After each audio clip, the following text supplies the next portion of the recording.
Hello, my name is Ray Salazar. This is Morning Reel, a 3 to 4 to 100-minute or so podcast. I review them, whatever you want, black and white, color, technicolor, Japan, other places. I got you. And I know Halloween is over. Hello, November. Hello. Halloween's gone. Finally, right? Now we got Christmas decorations in the stores. Christmas decorations in the stores. It's not even. I want to talk about Five Nights at Freddy's. Ray, what are you doing reviewing Five Nights at Freddy's? Exactly. What am I doing? But hey, I went to go see this film. It's free on the website, but guess what? I actually was paid to see this film. And I gotta say, off the bat, there are some parts of this film where I laughed my ass off because of the logic. You know? Alright, here we go. Directed by Emma Tammy. Screenplay by Scott Cawthon, Seth Cudback, and Emma Tammy. Story by Scott Cawthon, Chris Lee Hill, and Tyler McIntyre. It's quite a fucking name. Based on Five Nights at Freddy's by Scott Cawthon. It's a video game. Yes, this film is based off a video game. Who would have thought I would watch another film based on a video game? But hey, the Super Mario Brothers movie honestly is still one of the best video game adapted films of all time. I'm just gonna put it out there. Produced by Scott Cawthon and Jason Blum, starring Josh Hutcherson, also known as PETA, Elizabeth Lale, Piper Rubio, Mary Stuart Masterson, and Matthew Lillard. Cinematography by Lynn Moncrief, edited by Andrew Westman and William Pelly. Music by the Newton Brothers, production companies Blumhouse Productions, Scott Cawthon Productions. It's distributed by Universal Pictures. Yeah, this film came out about a week ago now. Made a lot of money out of a $20 million budget. Plot's very simple. Josh Hutcherson plays a character named Mike Schmidt. He's a security guard. He's an older brother to a 6 or 7-year-old sister. Very imaginative. Doesn't hang out with a lot of people. And this guy Mike, he keeps having these dreams where it's always the same reoccurring dream where he's in the woods with his family, but he's older, and his little brother gets taken away by this random ass dude in the car just out of nowhere. His mom told him like, "Hey, take care of your brother real quick. I'm help your father or whatnot." Hey man, this kid gets taken away named Garrett. He has like this little ritual. He listens to these nature sounds by cassette, and he looks at this poster called Nebraska, just a photo of the woods, and explore Nebraska or whatnot.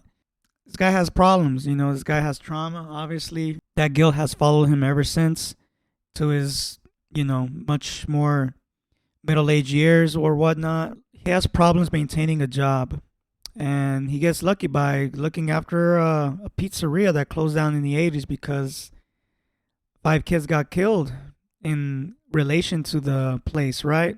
Got shut down.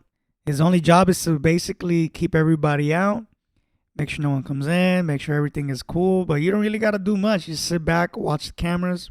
It's for certain that every time he has a dream at his job at that pizzeria, dreams are very intensified. They become very personal, very vivid. It is like lucid dreaming. But even though he's well aware of the dream, he thinks that he can find answers by dreaming, right? The plot is pretty much this. He gets the job. Someone's taking action to remove his sister from his custody from this aunt who's a total bitch, man. This aunt wants to try to ruin his life, but it doesn't work out for too long. Things happen in this pizzeria. These robotic animatronic things come to life, and it turns out that these animatronic beings are controlled by these ghosts of the children. Turns out, but somehow this one character, this yellow rabbit, I guess the whole thing is that he took these kids' lives and literally put them in a machine, and by putting them in the machine is like a sacrifice of their soul to be put in that machine forever. And the only thing that can be awakened is through an innocent spirit, innocent bystander of some kind. And somehow, it's just so weird how this film tries to connect the little girl drawing these 5 people, even though that she's never, ever, ever had any knowledge of these 5 kids dying, or the fact that they all dressed up like the people similar to the animatronics in the pizzeria. This film doesn't make a lot of sense, but it doesn't care. It doesn't care that it doesn't make sense for some parts. There's a cop who knows so much about this place but doesn't say enough, and we know that, like, dude, we know that you know this thing. Like, not only do we know, like, why do you just like let shit happen, right? But I guess you gotta let shit happen, right? Because if you warn somebody once, right, why should you warn them again if they already know? But this is a film where everything gets revisited. It's crazy. Josh Hutcherson's character, Mike, man, this like actor, he's meant for so much more. Not like this, not to say that he's better than this film. No, I felt like this film could have been better if it was written better. Because Josh Hutcherson, he has talent, he has range, he can play flawed characters, like good, authentic, flawed characters, like some guy who's trying to make ends meet, but at the same time is not willing to grow, not willing to remove guilt, not willing to, take action about his life, And in this film, it's like he wasn't allowed to do that at all. He's just meant to be sad, little to no fun. And it's funny because when I say this and I think about this and I saw this in the film, I am reminded by Manchester by the Sea, where Casey Affleck's character is a total flawed character who's living through guilt, and it's so hard and it's so deep, and it's apparently still kind of fresh. It's like he's not allowed to have any type of fun. It's definitely difficult for that character to live, but at the same time, you can see that this character is willing to change. Somehow he's struggling, but Mike, man, like, it's like he's stuck on some autopilot, and it's really not until like the third act where, like, all of a sudden he smartens up. I wish it can be much more better during the second act for this character. These things come to life. We're like, what the hell? Like, really? Like, these ghosts are really among us. This film has pretty good cinematography. I'm not gonna lie, man. They make everything look creepy and eerie. I like how this place lights up and it can become lifeless to full of life in just a matter of cuts, right? And that's what's great about this film is like the editing, the cinematography.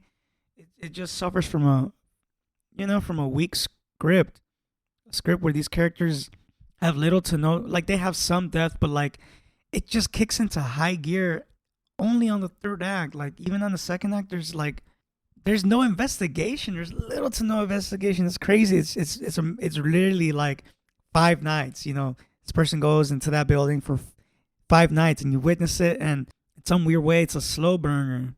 They spend so much time on like his dreaming, and not so much like he thinks like the answers could be found in the dreams, and that's to me the crazy part of it all. They went that direction, almost that Freddy Krueger direction, where almost that Inception direction, where like you gotta sedate yourself and dream, and you're in this deep space, and I don't know, the only way you can get out is somebody like literally just nudges you or gets you off your sleep zone or whatnot.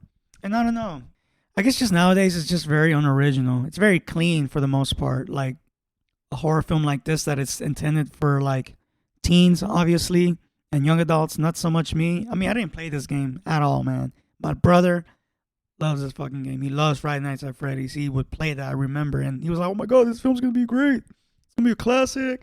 I'm like, we all know it's not, dude, but I get it. Like, I guess a film like this needed to be made, period. And I would give it 2 out of 4 tokes. Yes. Out of 4 tokes. It was just kind of hard for me to enjoy it. I mean, I'm not going to lie. There's some parts of it that are pretty fucking hilarious as far as the screenplay, as far as like how certain characters talk, how certain characters interact with each other. There is some edginess to it, and it's supposed to be edgy, but I don't know. This film didn't really do it for me. Would I recommend somebody to see it? If you're a fan of the whole game franchise, watch it. If you love PETA, watch it. But I wish they could have given him a little bit more. I like the sister character a lot. Too smart for her own good, I guess. The connection to where like these kids and the killings and all that stuff, to the little girl drawing them willingly, like free will, like just There's no way, dude. There's no way how you can connect these two. There's no way. But I guess it's just those things where it's meant to be type of thing. I guess. I don't know. But honestly, the thing that sucks the most is the fact that and to me it's actually tragic. The little brother, Garrett. I feel like there was not a good clear relief of that type of moment. There's no closure to it. I believe only at the end where they mention it. I'm like, really, dude? I don't know, man. Well, that's my review of Five Nights at Freddy's, 2 out of 4 talks. Follow me on Marshall Films, IG and YouTube. Check out my website, marshallfilms.co. I got merch, gallery, all kinds of cool stuff there. And I post all kinds of videos too. I post this podcast out too, the Morning Reel, official Morning Reel at gmail.com. Send your requests, comments, suggestions, or whatnot. If you feel like I was too hard, or I'm like, Ray, come on, Ray. Come on, dude. Really, a video game movie? Yeah. We're spending money on this crap, dude. We're spending it. We're the reason why these things are a success. And I feel like we should get every penny of it. Thank you.